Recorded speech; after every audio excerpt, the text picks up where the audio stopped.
Jy weet, daardie vervlakste teoloë, hulle twee dinge vergeet, die Heilige Gees en vir jou. Matteus 24 trek die toekomsgordyn vir ons so effens oop en skilder vir ons 'n prentjie van 'n wêreld wat sy kop verloor. 'n Wêreld van oorlog, 'n wêreld van rampe en 'n wêreld van menslike mislukking. Belangrik is egter dit wat Jesus vir ons sê, dat hierdie nie die einde is nie, maar die begin van 'n nuwe era.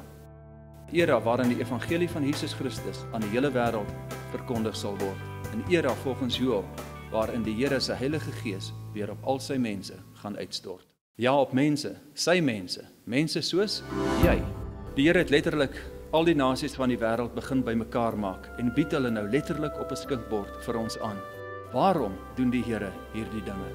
Juis omdat daar in Suid-Afrika meer Christene per vierkante kilometer woon as enige ander plek in die wêreld. Dit is Christenmense wat die Here ken.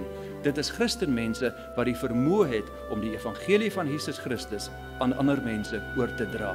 Christenmense soos jy. Waar en hoe gaan ons hierdie mense ontmoet?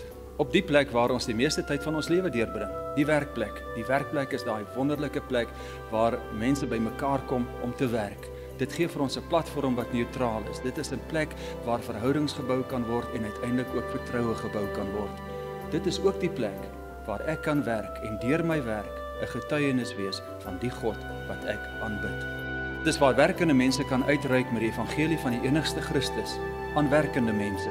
Dit is werkende mense wat uitreik na mense, werkende mense soos jy. Natuurlik gaan ons hulp nodig hê as ons voluit vir Jesus wil lewe.